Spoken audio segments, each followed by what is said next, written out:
कई बार हमें instant pizza खाने की इच्छा हो जाती है, लेकिन जैसा कि आप जानते ही हैं कि यीस्ट को फर्मेंट होने में कम से कम 1.5 से 2 घंटे लग जाते हैं। तो आज हम बिना यीस्ट के मात्र 10 से 15 मिनट में ही इंस्टेंट पिज़्ज़ा बेस तैयार कर लेंगे और उसी बेस को यूज़ कर कर हम कढ़ाई में बिना ओवन के शानदार सा मार्केट से भी बढ़िया पिज़्ज़ा घर पर बना लेंगे। तो सबसे पहले इंस्टेंट पिज़्ज़ा बेस तैयार करेंगे, तो उसके लिए हमें इंस्टेंटली पिज़्ज़ा डो भी बनाना पड़ेगा।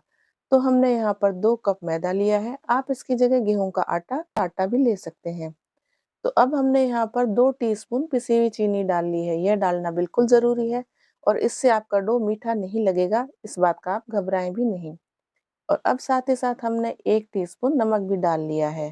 अब डो को इंस्टेंट बनाने के लिए मैजिकल इंग्रेडिएंट डाल रहे हैं बेकिंग पाउडर। बेकिंग पाउडर आप किसी भी कंपनी का ले सकते हैं और यहाँ पर इस चीज़ का ध्यान रखना है कि जितना कप आपने आटा लिया है, उतना ही टीस्पून हमें बेकिंग पाउडर डालना है। तो हमने यहाँ पर 2 कप आटा लिया, तो हम 2 टीस्पून बेकिंग पाउडर इसमें मिला लेंगे और अब इसके अंदर हम मिलाएंगे बेकिंग सोडा। तो वह आप नहीं भी डालेंगे तो चलेगा, लेकिन हमने यहाँ पर 1/4 टीस्पून बेकिंग सोडा भी मिला लिया है, इससे रिजल्ट अच्छा आएगा और डो इंस्टेंटली फर्मेंट हो जाएगा। अब सारे ड्राई इंग्रेडिएंट्स को मिक्स करने के बाद हमने यहाँ पर 2 टेबलस्पून ऑयल इसमें मिला लिया है। आप इसमें बटर या ऑलिव ऑयल भी डाल सकते हैं।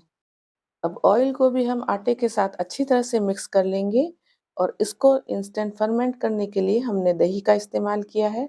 तो 2 कप मैदा के अंदर हमने आधा कप दही लिया है, वो भी इसमें मिला लेते हैं और साथ ही साथ हमने आधा कप पानी का भी इस्तेमाल किया है पूरे डो को हमें गूंथने के लिए। तो आप पानी एक साथ मत डालिएगा, धीरे-धीरे डालें ताकि आपको पता लगे कि डो कितना सॉफ्ट हुआ है। कई बार डो ज़्यादा सॉफ्ट हो जाता है तो हैंडल करना बहुत मुश्किल हो जाता है। तो हमारे इतने डो में लगभग आधा कप दही और आधा कप पानी लग गया है और इसे हमें अब लचीला बनाना है, क्योंकि हम ऐसे ही गूँथ कर पिज़्ज़ा डो बनाएँगे और फिर जब पिज़्ज़ा बनाएँगे तो वो टूट जाएगा। तो आटे को लचीला बनाने के लिए और उसमें ग्लूटन डेवलप करने के लिए हमें उसे पटक-पटक कर इस तरह से गूँथना पड़ेगा। तो आप चाहें तो इस तरह से पटक-पटक कर गूँथ सकते हैं या फिर इस तरह से स्ट्रेच एंड फोल्ड टेक्निक का यूज़ कर सकते हैं। यानी कि हाथ से आटे को इस तरह से खींचना है और फिर फोल्ड करना है, फिर खींचना है और फोल्ड करना है। इसी टेक्निक से आप लगभग 7 से 8 मिनट या 10 मिनट तक आटे को गूँथेंगे, तो आपका आटा लचीला बनेगा और आपका पिज़्ज़ा डो भी बहुत ही अच्छा बनेगा और साथ ही साथ पिज़्ज़ा बेस टूटेगा भी नहीं। तो यहाँ पर आप देख सकते हैं कितना शानदार पिज़्ज़ा डो बिना यीस्ट के भी हमने इंस्टेंट तैयार कर लिया है और ये सूखे नहीं, इसके लिए ऊपर से ऑयल लगाकर इसे ढक कर रख लेंगे। अब अगर आपके पास टाइम है तो आप इसे 15 से 20 मिनट तक ढक कर रख सकते हैं रेस्ट पर और अगर आप रेस्ट पर नहीं रखना चाहते हैं तो भी इंस्टेंट इसका आप पिज़्ज़ा बेस तैयार कर सकते हैं। तो चलिए अब फटाफट से पहले पिज़्ज़ा बेस तैयार कर लेते हैं। तो एक बार फिर से आटे को हमने इस तरह से अच्छी तरह से मिला लिया है और अब बारी आती है यहाँ पर कि हमें पेड़ा कितना बड़ा तोड़ना है। तो आप जितना बड़ा पिज़्ज़ा बनाना चाहते हैं उस हिसाब से ही डो के पेड़े काट लीजिए। हम यहाँ पर मीडियम साइज़ का लगभग 8 इंच का पिज़्ज़ा तैयार कर रहे हैं। तो इस तरह से हमने 3 पेड़े कर लिए हैं और यह डिपेंड करता है कि आप पिज़्ज़ा की साइज़ कितनी बनाती है, उस हिसाब से आप एक पोर्शन पिज़्ज़ा डो का ले लीजिए और इस तरह से हथेली से अच्छी तरह से उसे गोल-गोल घुमाकर एक अच्छा राउंड शेप दे दीजिए और अब हम इसे बेलना स्टार्ट कर लेते हैं। तो आप चाहें तो इसे मक्की का आटा छिड़क कर भी बेल सकते हैं और अगर आपके पास मक्की का आटा नहीं है तो आप सूजी या गेहूँ का आटा या मैदे का भी इस्तेमाल कर सकते हैं।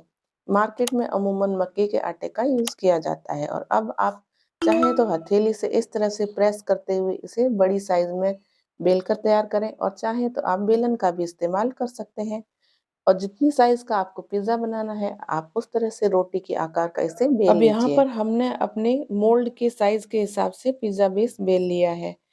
तो क्योंकि जब हम पिज़्ज़ा को इसके अंदर डालेंगे तो हमें पता तो लगे कि हमारा पिज़्ज़ा बेस सही नाप का है या नहीं। तो इस तरह से हमने इसे बेला है और मोटाई हमें रोटी से थोड़ा ज़्यादा मोटा रखना है, जैसे आम तौर पर हम पराठा बनाते हैं।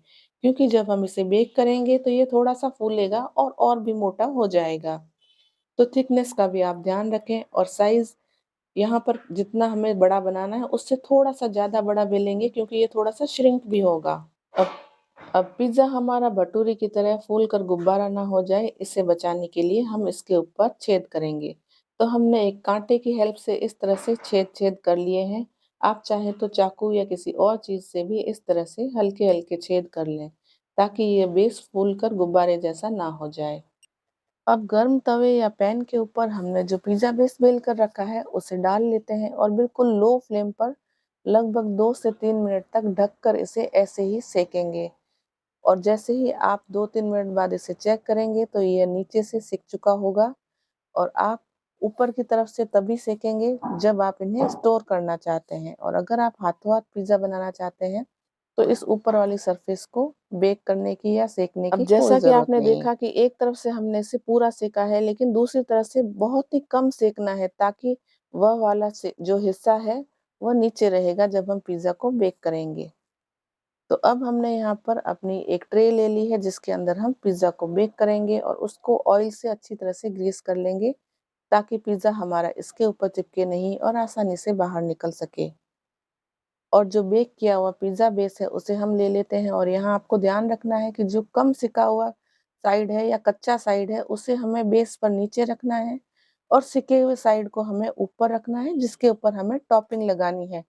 तो इस चीज़ को आप तो हमेशा ऐसा याद हमें रखें। इसलिए करना है कि जो कच्चा या कम सिका हुआ साइड बेस पर नीचे रखेंगे तो जब तक पिज़्ज़ा बेक होगा वह आसानी से पक जाएगा। और पका हुआ साइड ऊपर रखना है जिस पर हम टॉपिंग लगाएँगे, तो वहाँ से भी हमारा पिज़्ज़ा कच्चा-कच्चा नहीं लगेगा और प्रॉपर्ली बेक हो जाएगा।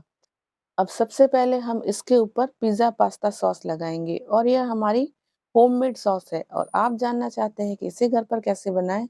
तो इसका लिंक हम डिस्क्रिप्शन बॉक्स में दे देंगे और इसका हमने एक वीडियो पहले से अपलोड कर रखा है, आप उसे भी देखकर घर पर आसानी से पिज़्ज़ा पास्ता सॉस तैयार कर सकते हैं।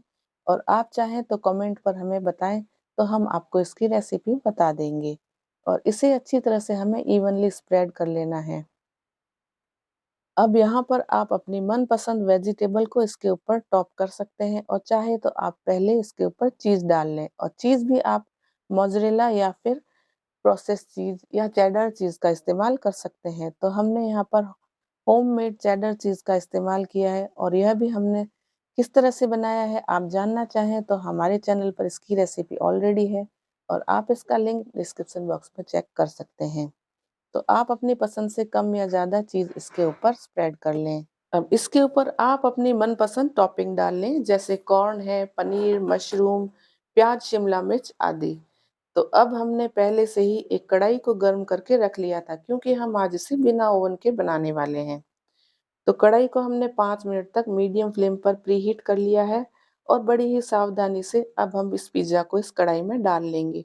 तो बेस पर हमने एक स्टैंड रख लिया है, ताकि डायरेक्ट कढ़ाई में यह जो हमारा साँचा है वो टच ना हो और पिज़्ज़ा हमारा जले नहीं।